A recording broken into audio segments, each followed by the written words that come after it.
Today I'm going to tell you something that will quietly destroy everything you think you understand about attraction. Not loudly, not dramatically, but once you hear it, you won't be able to unsee it. Because this isn't advice you'll hear from dating coaches, podcasts, or confidence gurus.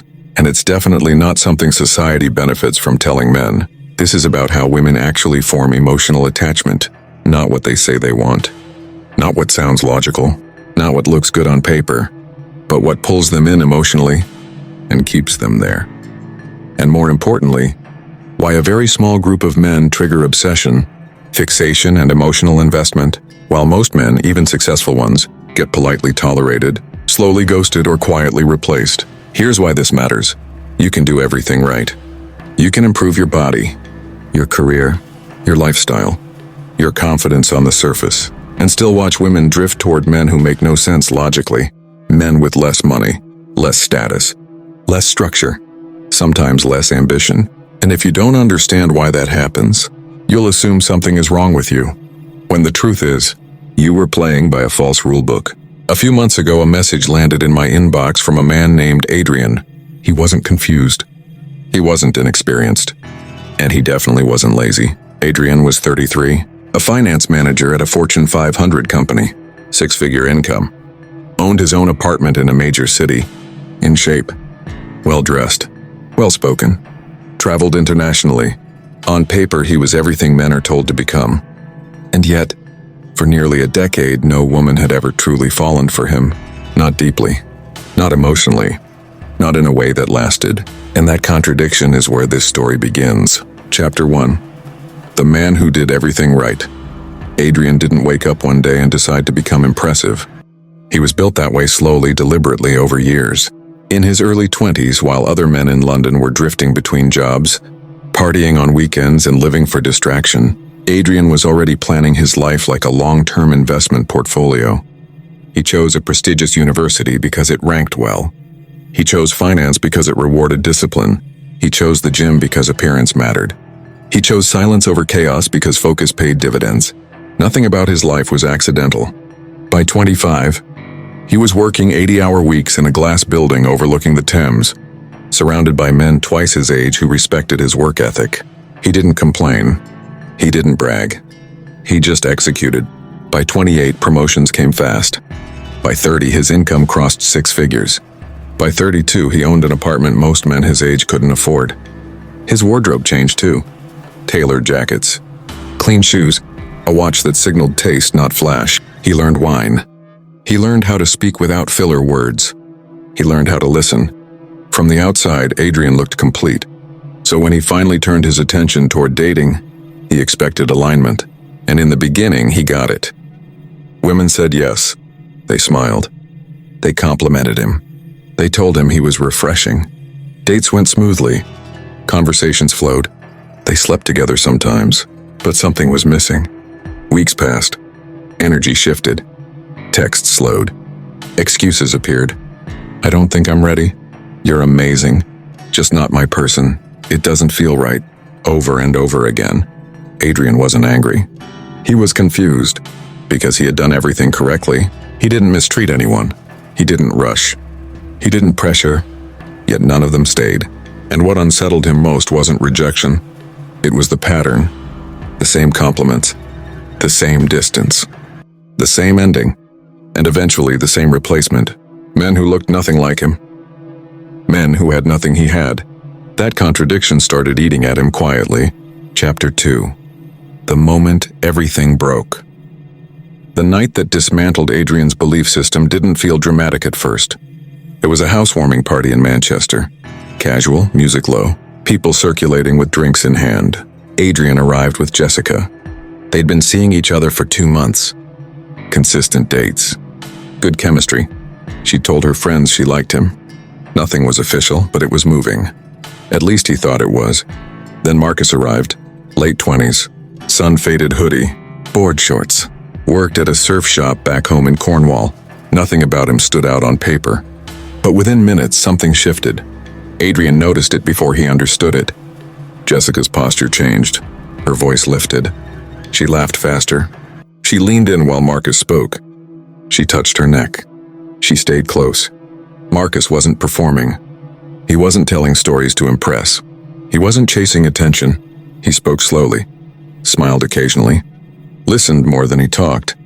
There was no urgency in him. Adrian felt invisible. Days earlier, he'd taken Jessica to a $300 restaurant. She'd thanked him, been polite, affectionate, but measured. Here she was alive, and that realization hit hard. 3 weeks later, she ended it. No argument, no betrayal, just absence of feeling. Later, Adrian learned she was seeing Marcus. That night didn't make Adrian jealous. It broke something deeper, because logic no longer worked. Chapter 3: The False Model of Attraction. Adrian had been operating under an assumption he'd never questioned. That attraction was cumulative. That if you stack enough achievements, consistency, effort, and stability, emotional attachment naturally follows. That model made sense to him. It worked in school. It worked in career. It worked in fitness. But dating didn't obey the same rules. Women didn't respond to totals. They responded to states. Adrian realized something painful. Everything he brought to the table was external, visible, measurable, and none of it created emotional gravity. Women weren't responding to his resume. They were responding to how they felt in his presence. Marcus didn't offer more. He required less. Adrian saw it clearly now. He had been calm but seeking, confident but invested, stable but subtly asking for approval. Every date carried weight. Every interaction had expectation, and women felt it. Not consciously, instinctively. Attraction wasn't logical. It was neurological, and Adrian had never touched that layer. Chapter 4: The Real Categorization Women Make. Women don't sort men the way men sort women. Not by income, not by looks, not by credentials. They sort by position, above them or below them. Adrian realized he had unknowingly placed himself below. Not through weakness, through effort. Trying to impress, trying to be liked, trying to be chosen. Marcus didn't seek approval. He didn't adjust himself. He didn't explain who he was. He simply existed comfortably, and that comfort created hierarchy. Adrian saw it everywhere once he noticed it. Men with less money holding more influence, men with less stability commanding more attention. Because they weren't asking, they weren't presenting themselves for evaluation. Adrian understood the truth he'd avoided. Women don't attach to men who want something from them. They attach to men who don't need them to feel whole. And for the first time in his life, Adrian realized he wasn't rejected because he lacked value. He was overlooked because he was seeking it. Chapter 5: Validation, the Silent Attraction Killer. Once Adrian saw it, he couldn't unsee it. Validation wasn't just something he wanted occasionally. It was quietly woven into everything he did. Every achievement had an audience in mind. Every success was subconsciously meant to be witnessed. Every date carried an unspoken question. Is this enough now? He never asked it out loud. He didn't need to. Women felt it. Not as words, as pressure. Adrian replayed his past interactions with brutal honesty. How quickly he replied, how carefully he chose words, how often he tried to demonstrate stability, intelligence, culture. He realized something uncomfortable. His life looked impressive, but his energy was requesting approval. And that request killed polarity. Women don't attach to men who are seeking confirmation of their worth. They attach to men who move as if worth is already settled. Marcus never tried to prove anything. He didn't explain his lifestyle, didn't justify his choices, didn't sell himself. He wasn't trying to win. That absence of need created space, and in that space, women invested. Adrian understood the paradox. The more you want to be chosen, the less attractive you become. The less you seek validation, the more attention follows. Validation wasn't harmless. It was corrosive, invisible, quiet, deadly to desire. Chapter 6: The Internal Rebuild. Adrian didn't fix this by changing tactics. He stopped dating altogether, not to manipulate outcomes, not to reset attraction, because he realized something had to collapse first. He stripped his life of performance. No dating apps, no flirting, no subtle proving. He sat alone in his apartment some nights, hearing the quiet he'd been avoiding for years. That's when the discomfort surfaced. Who am I when no one is watching? Who am I without approval? Who am I without being chosen? He began therapy. Not to talk about women, but to trace the origin of his hunger for validation. He meditated. not for peace, but for awareness. Before every action he paused. Is this coming from wholeness, not or need? Posting, texting, mentioning accomplishments, seeking reactions. Slowly the urge weakened, not because he suppressed it, because he understood it. Adrian wasn't trying to become confident. He was becoming complete, and completeness doesn't announce itself. It settles. Chapter 7. Presence and non-reactivity. When Adrian returned to dating, something had changed. Not his looks, not his income, not his lifestyle. His reactions. He no longer chased emotional shifts. When a woman pulled back, he didn't lean forward. When she leaned in, he didn't inflate. He stayed where he was, still grounded, unmoved. Women noticed. Not in words, in behavior. They tested. They withdrew. They returned. Adrian didn't play games. He didn't punish. He didn't reward. He simply remained consistent. That consistency created instability when for them. Women invest emotionally when they cannot predict outcomes. When control disappears, Adrian wasn't unpredictable. He was unreactive, and that was far more unsettling. Presence replaced performance, and presence created gravity. Chapter 8. Sex, Power, and Polarity. Adrian saw another truth. Sex had always been a goal, a milestone, a confirmation, and goals create attachment. Attachment creates need. Need gives away power. So he removed it from the center. Sex became optional, not urgent, not necessary. He stopped escalating for validation, stopped interpreting attraction as a finish line, and sometimes he declined it, not as strategy, as alignment.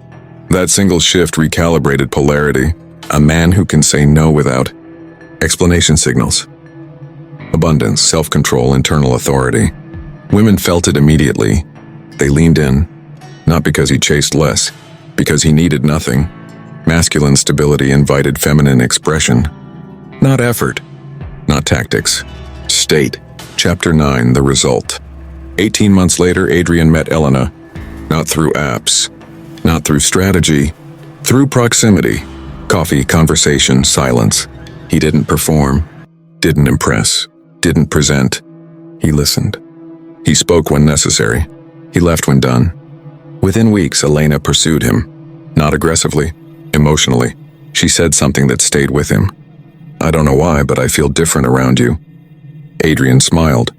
He didn't explain. Because he knew. Same career, same apartment, same life. Different internal state. Different outcome.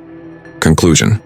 Women don't attach to men who need them. They attach to men who can connect without requiring anything in return. Not tactics. Not manipulation. Not games. Transformation. The less you seek validation, the more magnetic you become. The less you chase, the more they invest. The more complete you are internally, the stronger the pull. This was never about women. It was about wholeness. With that said, thanks for watching, and until next time.